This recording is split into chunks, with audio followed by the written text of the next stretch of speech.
Parte 23. Na parte que tenho a honra de apresentar agora, você verá que o dinheiro se entrelaça em toda a trama da nossa existência, que a lei do sucesso é servir, que recebemos o que damos, e por esse motivo devemos considerar um grande privilégio poder dar aos outros. Vimos que o pensamento é a atividade criativa por trás de toda iniciativa construtiva. Portanto, nada tem mais valor pragmático do que o nosso pensamento. O pensamento criativo requer atenção, e o poder de atenção é, como já vimos, a arma do super-humano. A atenção leva à concentração, e a concentração leva ao poder espiritual, que é, por sua vez, a força mais poderosa que existe. É a ciência que embasa todas as ciências. É a arte que, mais que todas as outras, é relevante para a vida humana. No domínio dessa arte e dessa ciência está a oportunidade de progresso infinito. Essa perfeição não se alcança em 6 dias, em 6 semanas ou em 6 meses. É o trabalho de uma vida toda. Não avançar é retroceder. É inevitável que pensamentos positivos, construtivos e altruístas tenham um efeito abrangente para o bem. A compensação é a tônica do universo. A natureza está sempre buscando o equilíbrio. Quando algo sai, algo deve entrar. Do contrário, um vazio se forma. Ao observar essa regra, não há como você não se beneficiar na mesma medida do seu esforço nesse sentido. 1. Consciência de dinheiro é uma atitude mental. É a porta aberta para as artérias do comércio. É a atitude receptiva. O desejo é a força atrativa que coloca a corrente em ação. E o medo é o grande obstáculo, que faz com que a corrente pare ou seja totalmente invertida, e assim vá para longe de nós. 2. O medo é o oposto da consciência de dinheiro. É a consciência da pobreza. E como a lei é imutável, recebemos exatamente o que ofertamos. Se tivermos medo, receberemos aquilo que tememos. O dinheiro se entrelaça em toda a trama da nossa existência. Ele se agarra ao melhor pensamento das melhores mentes. 3. Fazemos dinheiro ao fazermos amizades e ampliamos nosso círculo de amigos, gerando dinheiro para eles, ajudando-os e servindo a eles. Então, a primeira lei do sucesso é servir. E essa lei, por sua vez, baseia-se em integridade e justiça. A pessoa que não é justa em sua intenção é simplesmente ignorante. Essa pessoa não entendeu a lei fundamental de toda troca. É impossível. Segura e certamente perderá. Talvez ela não saiba disso. Talvez ache que esteja se dando bem, mas está condenada à derrota certa. Não se pode enganar o infinito. A lei da compensação exigirá olho por olho, dente por dente. 4. As forças vitais são voláteis e compostas por nossos pensamentos e ideais, e eles, por sua vez, são moldados na forma. Nossa dificuldade é manter a mente aberta, buscar sempre o novo, reconhecer oportunidades, manter o interesse na corrida e não na chegada, porque o prazer está na busca, não na posse. 5. Você pode se transformar em um imã de dinheiro, mas deve pensar em como pode gerar dinheiro para outras pessoas. Se tiver a percepção necessária para entender e utilizar as oportunidades e condições favoráveis e reconhecer valores, poderá tirar vantagem disso. Mas seu maior sucesso virá quando você for capaz de ajudar os outros. O que beneficia um deve beneficiar a todos. 6. Um pensamento generoso tem força e vitalidade, enquanto um pensamento egoísta tem a semente da dissolução, irá se desintegrar e morrer. Os grandes financistas são apenas canais de distribuição da riqueza. Enormes quantias vão e vêm, mas seria tão perigoso interromper o fluxo de saída quanto o de entrada. As duas extremidades da corrente devem se manter abertas, e assim o nosso maior sucesso virá quando reconhecermos que é tão essencial dar quanto receber. 7. Se reconhecermos o poder onipotente que origina de todos os suprimentos, estaremos adaptando nossa consciência a esses suprimentos, de modo que ela constantemente atrairá tudo que é necessário para si, e veremos que quanto mais dermos, mais receberemos. Dar nesse sentido significa servir. O banqueiro dá seu dinheiro, o comerciante dá suas mercadorias, o autor dá suas ideias, o trabalhador dá sua habilidade. Todo mundo tem algo a dar, mas quanto mais derem, mais receberão, e quanto mais receberem, mais poderão dar. 8. O financista recebe muito porque dá muito.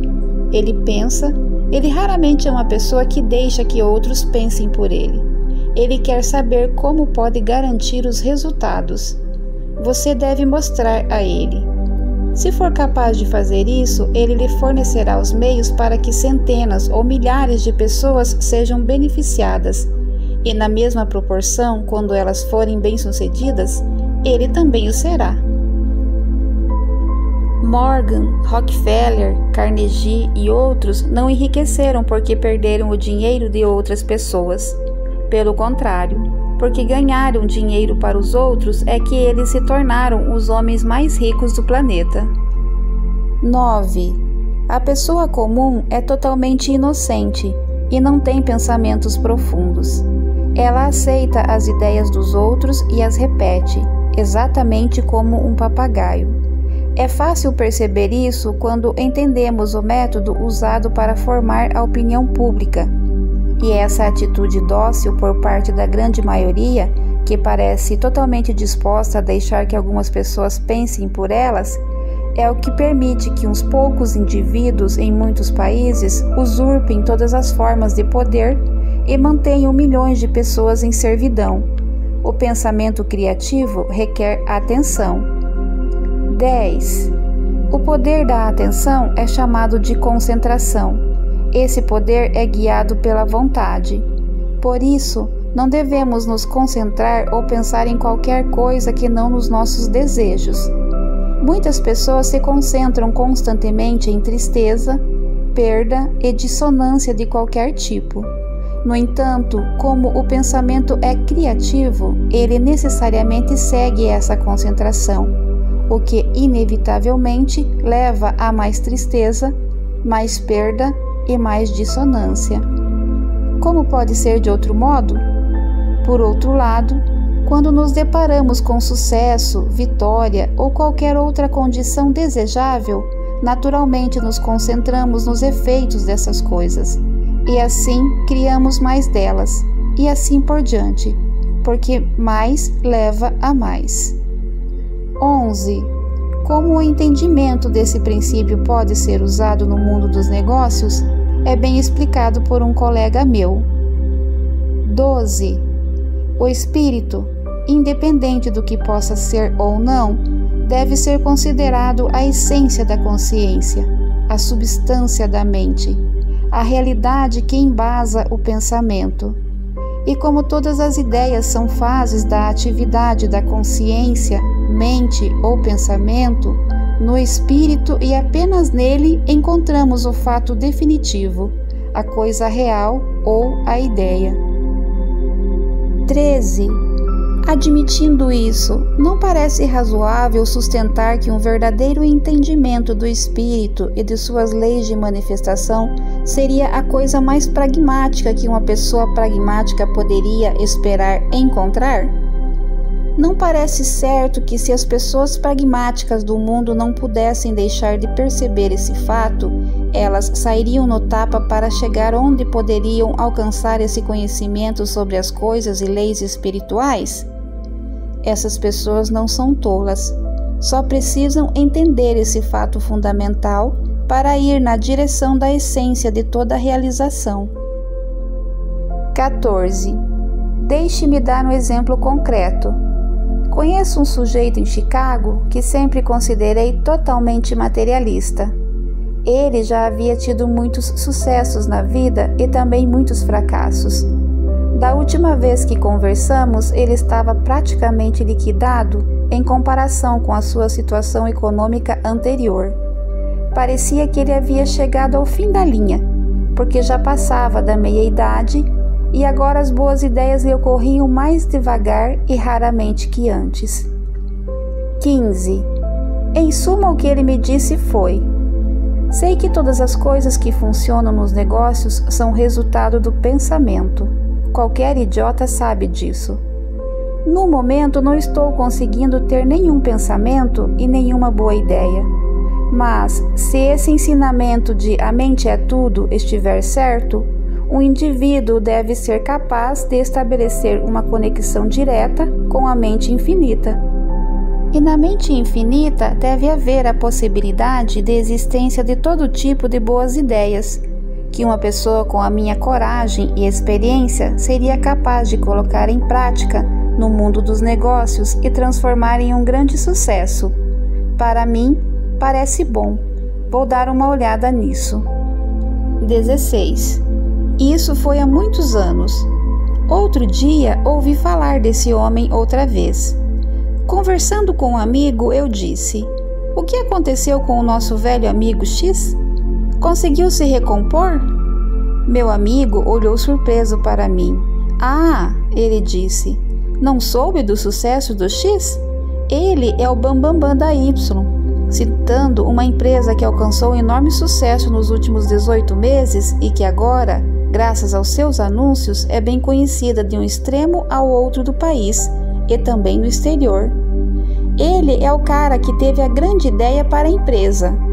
Ah, ele já ganhou $500 mil e se aproxima depressa da marca de 1 milhão. Tudo isso em um período de 18 meses.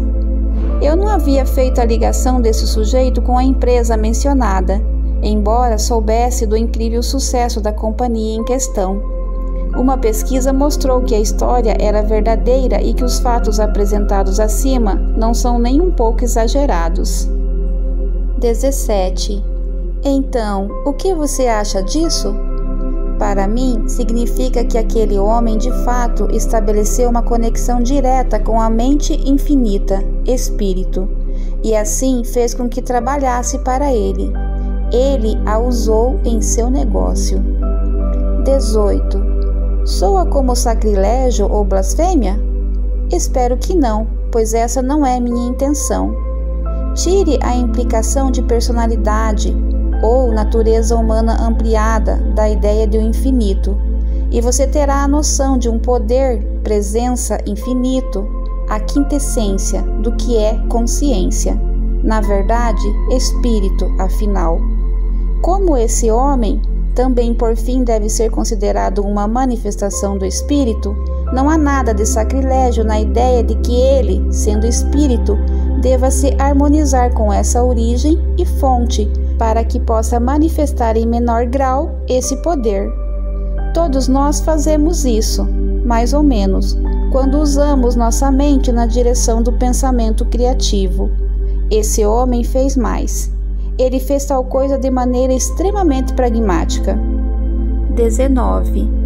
Não perguntei a ele sobre o seu procedimento, embora pretenda fazê-lo na primeira oportunidade.